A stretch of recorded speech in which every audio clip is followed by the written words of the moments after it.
오늘은 도마복음 강의 돌 60강 잔치에 초대된 자들 이라는 제목의 영상을 보았습니다. 자, 이거 보면서요, 뭐 대단한 것을 얘기하는 것처럼 뭐 이 천국 비유가 뭐 도마복음이 대단한 것처럼 얘기하고, 다른 복음서는 왜곡이 되었다. 특히 마태는 뭐 이거는 마태의 그런 인간 쓰레기로 보죠. 제가 볼 때는요, 도로 머리가 나빠도 너무너무 나빠요. 아, 정말 실망스러워요, 사람이. 야, 이 사람이 진짜 학문을 한 건가 이런 생각이 많이 든단 말이죠. 왜 그러냐,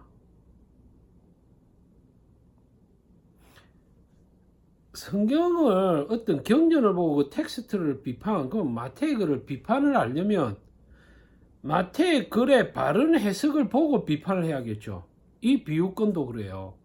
잔치 비유, 예? 잔치에 초대된 자들의 비유도 마태가 말하는 바가 무엇인가 정확하게 해석하고 그걸 비판해야 되는 거예요. 마태가 어떻다.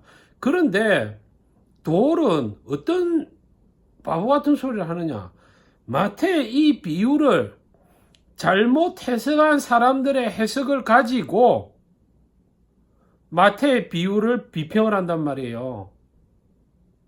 다시 말씀, 지금 교회 목사들이 어떻게 이 해석을 이 비유를 해석을 하는데, 그 해석이 잘못된 해석을 한 걸 들려와 가지고 자기가 그 해석이 그게 그 마태의 의도에 부합한 해석이라고 결론을 짓고, 그래서 마태가 나쁜 놈이다 이래 해석을 하는 거예요. 어떤 얘기냐면, 부처가 뭐를 가르쳤는데 부처 제자한 놈이 그걸 아주 교묘하게 이용해 가지고 장사를 하고 있어. 부처가 가르친 거하고 완전 다른 말로. 그러면 그 부처의 말을 판단하고 비평을 하려면, 예? 그 잘못 해석한 자의 해석을 가지고 부처의 말을 비평을 할 수가 없잖아요. 또 마태의 말도 마찬가지예요. 이 뜻이 뭔가를 알고나 비평해야 될 거 아닙니까? 네? 흥분을 해가지고 뭐 폭력적인 이런 헛소리를 하려면 정확하게 알아야죠. 또한 돌 한번 들어보세요. 아니, 돌한테 배우는 사람들 생각을 좀 해. 머리가 있으면, 뇌에 먼지가 박힌 사람들이 아니면 생각을 좀 해보시라는 거예요.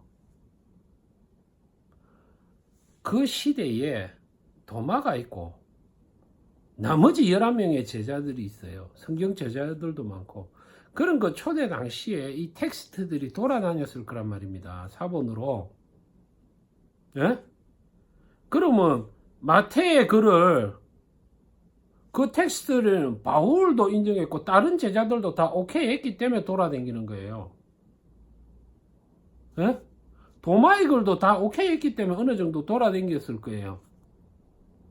정경으로 채택되지 않은 이유는 제가 모르겠어요. 정확하게는. 제가 근데 군데 보면 이게 다른 세 사람들의 글들과 너무 동떨어져 있어서 정경으로 해석되기가 힘들겠구나 하는 부분도 있단 말입니다. 그럴 수 있죠. 왜냐하면 제일 처음에 썼다 그러면 단순히 도마 자신의 기억력에 의지해서만 됐을 거거든요. 텍스트를. 그런데 그 텍스트에 기반해서 쓴 사람들은, 아, 도마가 이런 텍스트를 쓰는데 나도 그런 말 들은 기억이 나는데, 아, 도마의 이런 말은 요런 의미다라는 걸 좀 더 구체화하기 위해서 살을 붙였을 거고, 또 마태가 할 때는 마태의 입장에서 또 더 붙였을 거고 그럴 거예요.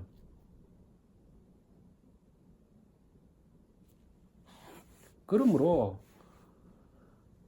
어떠한 문서를 봐도 초대교회, 기독교 공동체 아주 초창기에도 이러한 형세의 정경들, 사복음서에 대한 잘못됐다는 의견을 제진하는 게 없어요. 심지어 도마복음에서조차 그렇죠. 도마가 그러면 자기 볼 때 마태의 그런 순 잘못된 글이니 여러분도 조심하라, 그런 편지도 한 장 없잖아요. 안 그렇습니까? 도마도 다 동의하고, 다 동의한 가운데 정경들은 예? 초대교회의 그런 사본들은 돌아다녔던 거라고 볼 수 있죠. 그래서 도울의 주장은 합리성이 전혀 없어요. 지 취향에 자기의 어떤 주장을 하기에 막 도마의 글이 약간 유리하니까 그 주장을 하고 있을 뿐이죠. 두 번째는요, 비유를 해석할 때 비유는 전체적인 그림을 보는 게, 어떤 비유를 따와서 말을 하면 그 하나하나를 따지는 게 아니라 이 전체적인 비유가 하는 말을 얘기를 하는 거예요. 예수가 어떤 부자가 혼인잔치를 비유로 어떤 사람을 초대했는데 그 초대한 사람들이 다 일이 있어서 못 온다 그래서 다른 사람들을 초대해서 했다. 잔치에 초대했다. 뭐 이런 얘기죠. 비유는. 그리고 그 비유의 전체적인 근본을 따지는 게 중요한 거지. 그 혼인잔치가 아들을 뭐 위해서 베푼 임금과 같기 때문에 임금이 누구고 뭐 이런 해석은 안 되는 거예요. 그런 해석을 하려면 그 근거가 또 있어야 되고. 그래서 도울이 이 강의에서 하고 싶었던 그는 마태가 말한 이 비유의 폭력성에 대한 거예요. 저는 전혀 폭력적인 걸 믿지 못해서, 자, 한번 봅시다. 마태복음 22장. 일단은 이 비유를 정확하게 알아야 돼요. 예수께서 다시 비유로 대답하여 이르시되 천국은 마치 자기 아들을 위하여 혼인잔치를 베푼 어떤 임금과 같으니, 그래, 잔치의 비유를 한 거예요. 그 종들을 보내어 그 청한 사람들을 혼인잔치에 오라 하였더니 오기를 싫어하거늘, 다시 다른 종들을 보내어 청한 사람들에게 이르기를 내가 옷차를 준비해 나의 소와 살찐 짐승을 잡고 모든 것들을 같이 혼인잔치에 오소서 하라니. 이 잔치가 뭡니까? 이 잔치가 뭐죠? 예수가 말하는 잔치가 뭡니까? 잔치가 뭔가를 알아야 되잖아요. 도울 이 사람은 그냥 이걸 잔치라고 해석을 하는 거예요.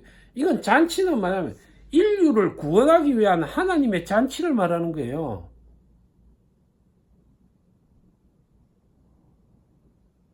초대했다는 것은 하나님이 인간을 구원하기 위한 아름다운 잔치에 여러분 오세요 하고 초대한 걸 말하는 겁니다. 그러면 처음에 누구를 초대했죠? 초대한 사람들이 딱 나오죠. 예? 정확하게 보면 이 비유에서 초대한 사람들은 누구냐면, 맨 처음에 초대한 사람들은 이스라엘을 말하는 거예요. 이스라엘. 아시겠습니까? 아니, 돌은 이거 기본인데 이걸 모르면 어떡하자는 거지. 나는 진짜 정말 이해가 안 되네. 혼인에 내가 옷차를 주면 나와 솔진 짐승을 잡고 모든 것을 가 혼인잔치에 오소서 하라 하였더니 그들이 돌아보지도 않고 한 사람은 자기 밭으로 한 사람은 자기 사업하러 가고 그 남은 자들은 종들을 잡아 모욕하고 죽이니. 이게 무슨 말인지 압니까?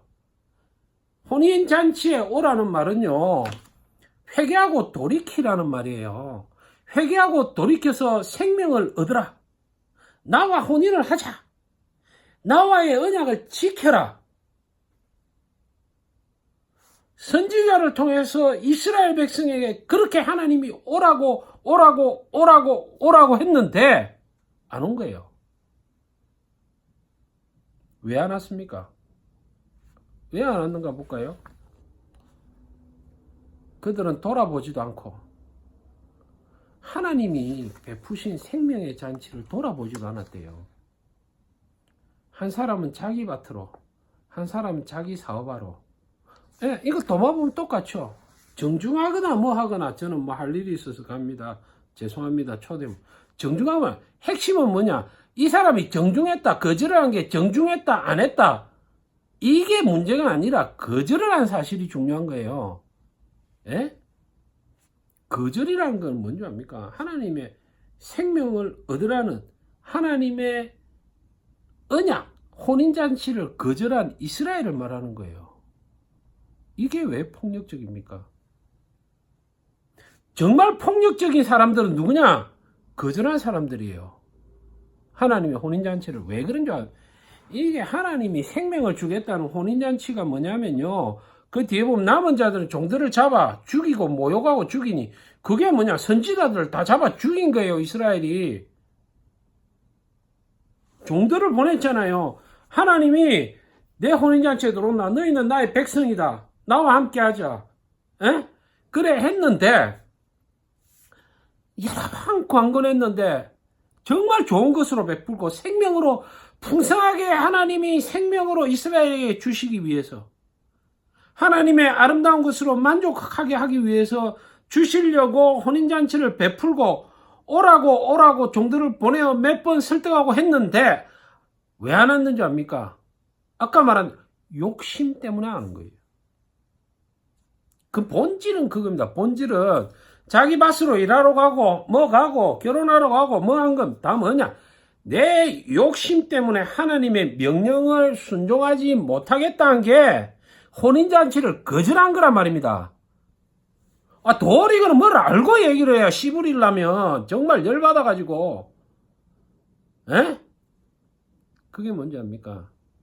하나님이요. 혼인잔치에 어디에 초대했느냐? 초대했다는 말이 뭐냐 하면 초대한 게 뭐냐면 율법을 주시고 그것을 지키라고 하신 거예요. 그게 혼인잔치 초대입니다.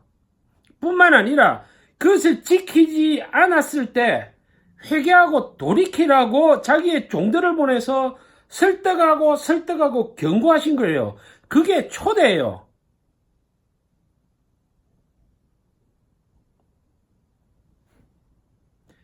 그 마지막에 진짜로 초대를 하죠. 아들로 초대를 하죠.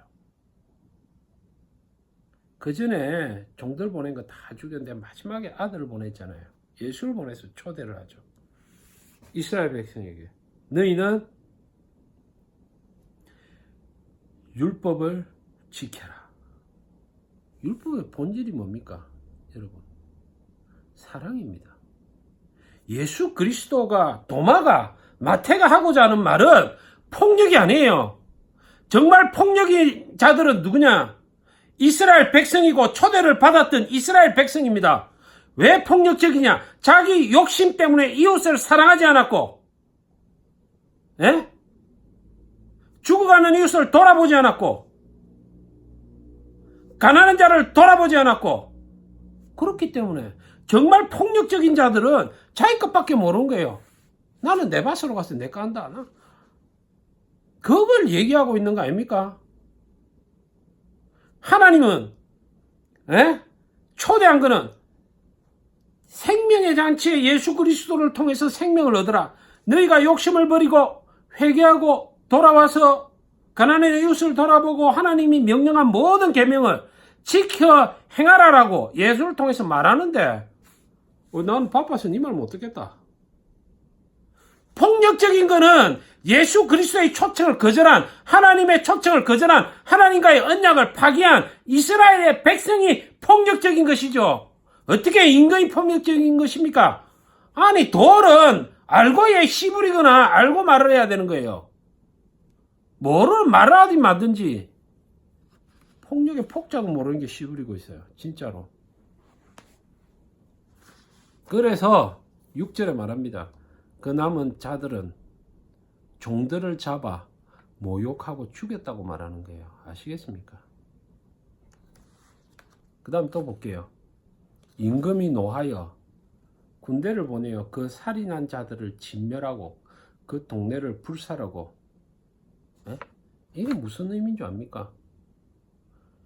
예수 그리스도의 초림이 돌의 눈에는 안 보이는 거예요. 이게 예수 그리스도의 초림이 이스라엘을 버린 사건이라는 걸 알아야 돼요.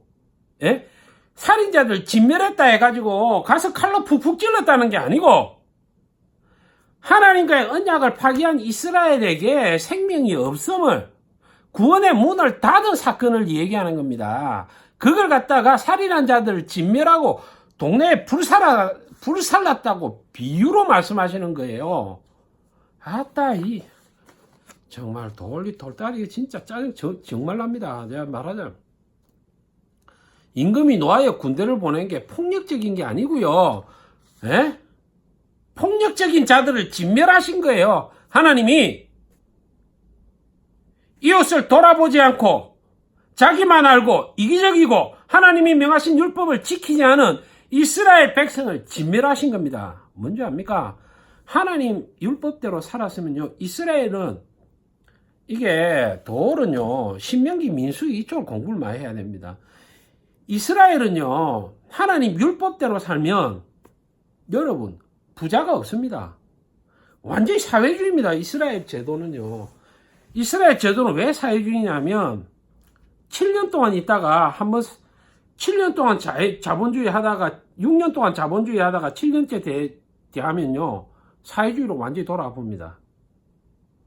그러니까 가난해서 자본주의 사회로 돌아가다가 7년 때 되면 소유를 인정 안 하거든요. 종이고 다 놔줘야 됩니다. 전부 형제들 다 풀어줘야 되고 심지어 땅까지 놀려야 됩니다. 땅도 피곤하니까 7년째 되면 그게 안식년이에요. 예? 그 다음에 더 무서운 게 희년에 있어요. 7에 찍고만 49년. 49년에는 땅을 전부 원주민한테 다 돌려줄 겁니다. 무슨 말인가 하세요? 그러니까 이스라엘에는요 재산이 상속도 안 됩니다. 49년마다 뿜빠이 다 다시 해푸는, 모든 재산을 뿜빠이를 다 다시 해푸는데 그런 놀라운 법들이 있어요, 하나님의. 그런데 그런 법들이 이스라엘의 말기에는 하나도 안 지켜지는 거예요. 그러니까 그런 법들을 안 지킨 놈들이 누구냐 하면 하나님이 초대한 초대장을 받지 않은 놈들이라 이게요. 그렇게 안 지켰다고 경고하는 종들을 너가 그렇게 안 지켰으니까 너가 안 된다. 돌이키고 너가 재산 다 이웃에게 다시 돌려주고 평등하게 분배하고 너 욕심 부리지 말고 사랑으로 가득한 이스라엘을 만들어라. 나는 하나님의 명령을, 아니요 나는 뭐 하늘 일도 많고 장사도 해야 되고 사업도 해도 봐서 자기 욕심 때문에 거절한 사람들을 말해요. 누가 폭력적이죠? 임금이 폭력적입니까? 선한 임금이죠.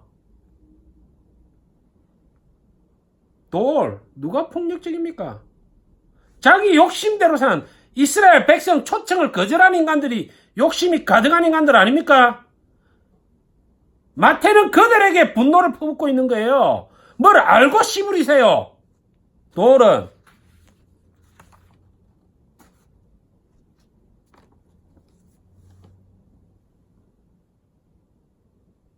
그래서 그 동네를 불살았다는 말은 예수의 초림과 함께 버림받은 이스라엘을 얘기하는 겁니다.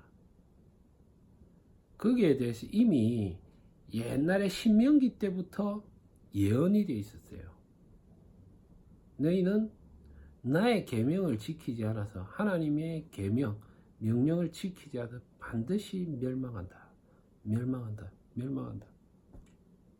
멸망했어요. 그들은 자기가 선민이라고 떠들었지만은 하나님은 그 선민의 자격을 끊어버리신 거죠. 그리고 종들이 보내요. 8절 보겠습니다. 혼인잔치를 준비되어 있으니 청한 사람들이 합당치 않다. 내 거리 길에 가서 사람을 만난 대로 혼인잔치에 청하여 오라 한대.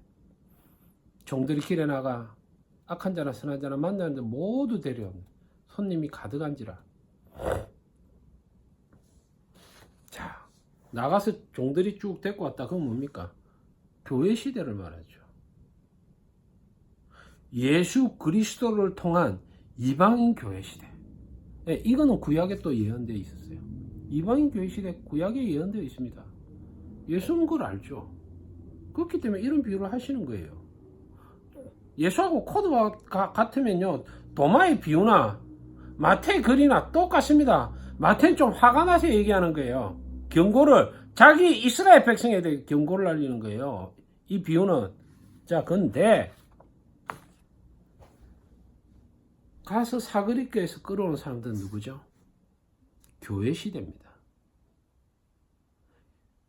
이스라엘 백성을 다 날려버리고 이 혼인잔치에, 생명의 잔치에 영생을 주는 하나님의 놀라운 계획에 합당치 않다. 이스라엘을 딱 잘라프고, 야, 이방에서 다 데리고 와. 한 게 이방인 교회 시대입니다.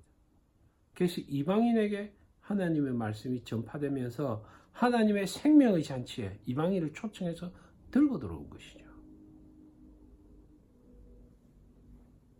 이게 뭔가를 알아야 돼요.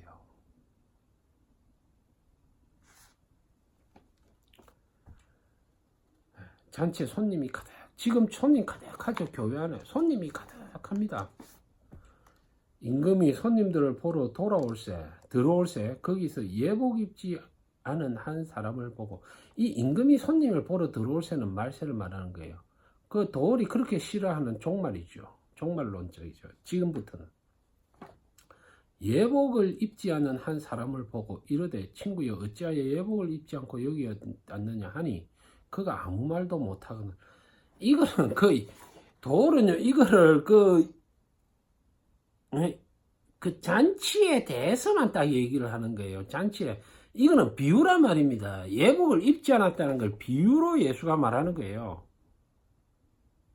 예?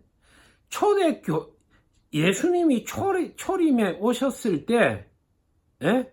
자기의 삶이 바쁘고, 뭐 아들 장가도 가야 되고, 뭐도 돌봐야 되고, 농도 갈아야 되고, 그래서 자기의 욕심을 위해서 하나님의 초청을 거절하는 사람과 똑같이, 예? 예복을 준비하지 않은 사람은 그런 사람인 거죠. 이르되 친구여 어찌하여 예복을 입지 않고 여기 들어왔느냐 하니 그가 아무 말도 못하거늘 임금이 사환들에게 말하되 그 손발을 묶어 바깥 어두운 데 내 던지라 거기서 슬피 울며 이를 갈게 되리라. 이 이야기를 가지고요 도울은 뭐라고 시부리냐면, 시부린다는 말밖에 안 나옵니다. 너무 기가 막혀서 교회에 안 나오는 사람들은 다 슬피 울며 이를 가게 된다, 이렇게, 그게 폭력적이라 얘기하는 거예요. 이거는 교회 모르겠어요. 이렇게 해석하는 거짓 목사들이 있어요. 거짓 목사들. 예수님이요 말세 때를 예언을 했을 때 뭐라고 했냐, 거짓 목사가 여기도 있고 저기도 있고 거짓 선지자가 여기도 있고 저기도 있다 그랬어요. 제가 볼 때 그렇습니다. 지금 대한민국에는 목사 같은 목사가요 한 1%도 안 될 거라고 봅니다. 1%나 되겠어요. 1%만 100명에 한 명 없다 보죠. 저는 1000명에 한 명 있을까 말까 할 겁니다. 제대로의 목사가. 그러면 목사들은 뭐라 가르치냐, 교회 나오면 구원, 교회 안 나오면 슬피 울며 이를 갈며. 교회 안 나온 사람들은요 말세 때 슬피 울며 이를 갈며 있을 이유가 없어요. 왜냐하면 교회를 안 나왔기 때문에. 근데 슬피 울며 이를 갈며 있는 사람들은 교회에 나온 사람들을 얘기하는 거예요. 보세요. 지나가나 대에서 초청장치에 초청했다 아닙니까? 그러니까 초청장치에 들어왔을 거 아니에요. 그거는 교회로 추수된 사람들을 말하는 게, 이 비유에서는 교회 세대를 열어서 쫙 교회 세대 안에 사거리 제자길에서도 데리고 딱 데리고 온 거예요. 근데 거기에 교회 안에 예복을 입은 자가 있고 입지 않은 자가 있고, 그러면 슬피 울면 사환에게 그 손발을 묶고 바깥 어두운 데 내치라. 내치죠. 당연히. 그리스도의 생명의 아름다운 생명잔치에 초대받아서 하나님의 구원을 맛보고 하나님의 구원의 가르침을 받고 하나님의 말씀의 빛을 본 자들이 욕심대로 살고, 예복이 없다는 말은 뭔지 압니까? 행함이 없는 믿음을 말해. 행함이 없는 믿음, 정확하게 말하면 옷, 부끄러움을 가릴 수 있는 옷, 구원의 옷. 계시록에 나오지 않습니까? 지난번에 얘기한 것처럼 라오디게아 교회 너는 벌거벗었다, 옷을 입어라. 모르겠어요. 예수 모르면 무슨 말 하는지. 예복이 없다는 거는요, 다른 비유에서 예수가 말씀하실 때 열처녀 비유에서는 기름이 준비된 처녀가 있고 기름이 준비가 안 된 처녀가 있죠. 기름이 준비가 안 되면 혼인잔치 못 들어갑니다. 예복이 없다는, 기름이 없다는 거하고 똑같아요. 달동입니다. 그렇기 때문에 예복이 없는 사람들은 바깥 어두우면 내쳐 던지는 거예요. 그게 뭐가 폭력적? 내쳐 던진다는 말은 구원을 받지 못한다, 영생을 얻지 못한다는 거죠. 기독교적인 말로 하면. 뭐 문제 있습니까? 이게 무슨 폭력적이죠? 예복을 입으라는 것은 말씀을 지켜 행하라는 거하고 똑같아요. 부하려 하지 마라 하면 부하면 안 돼요. 부하려 하면. 그런데 기독교에 들어와서 하나님의 말씀을 빛을 본 자들이 삶의 부함을 추구한다? 예복이 없는 거죠. 그거는 똑같아요. 앞에 이스라엘 백성이 버림받았을 때 하나님과 언약을 맺었잖아요. 그들이 하나님의 율법, 그 고귀한 하나님의 율법을 줘서 자기 것을 자기 것이라 하지 말고 이웃을 사랑하면서 내 걸 다 바쳐서 이웃을 사랑하고 나누면서 살아라. 이스라엘 안에서 그런 놀라운 율법의 정신을 가진 율법을 딱 줬단 말이에요. 그런데 이스라엘 백성들 내 것만 알고 사는 거예요. 그런 자들이 뭐냐? 아까 말한 대로 자기 밭으로 가고 사업하러 가고 이런 자들이죠. 그런 자들에게 주인이 말하는 거예요. 너는 내 나라에 합당치 않다. 욕심이 많은 자는 내 나라에 천국에 합당치 않다. 폭력적입니까 여러분? 마태 말이 어디가 폭력이 있습니까? 그러면 신약에 예복을 입지 않았다는 건 뭡니까? 예수 그리스도께서 형제를 내 몸과 같이 사랑하라.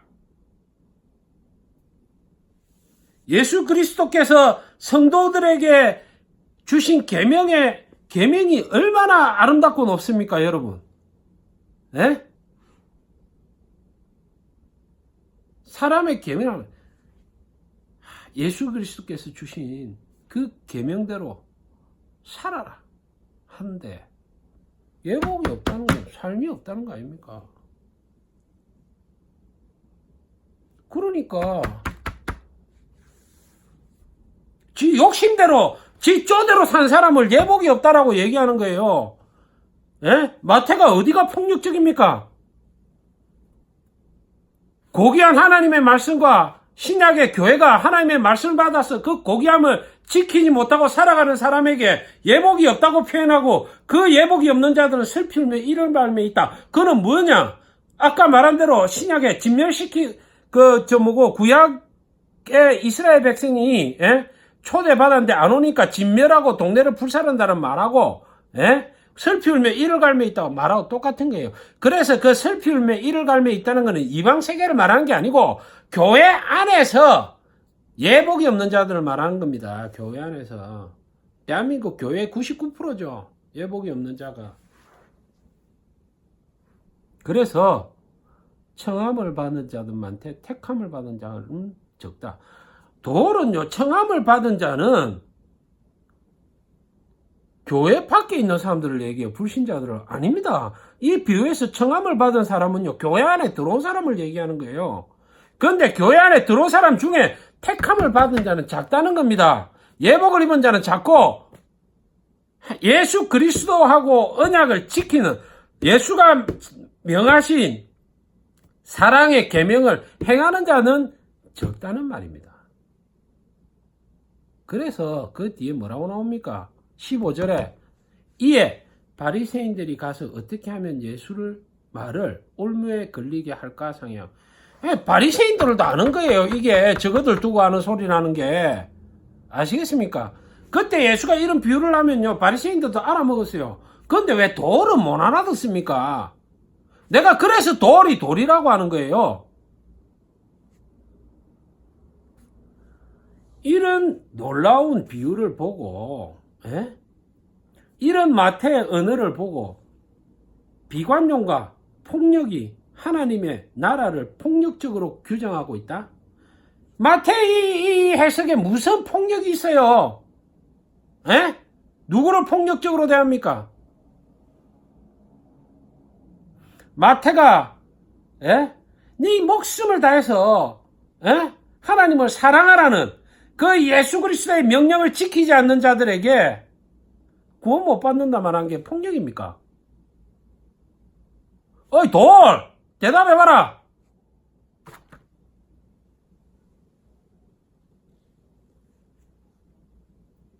예복을 안 입었다고 결박하고 죽인다? 이것이 폭력적입니까? 예복을 안 입었는 건요, 교회에 들어온 인간들이 교인답지 못하고 세상 사람들이 보기에도 예? 사랑을 실천 못하고 살게 보일 정도로 엉망으로 살지 욕심대로 살고 있는 거예요. 예? 예복을 안 입었다는 말은 그러면 그 결박하고 죽인다. 그러니까 구원을 주지 않는다는 거예요. 그래 교회에 당기는데도 세상 사람들이 보기에도 사랑 실천하는 성도들인데 그 사람들이 구원 못 받는다고 마태가 비유를 통해서 주장하고 있는데 그게 무슨 폭력적입니까?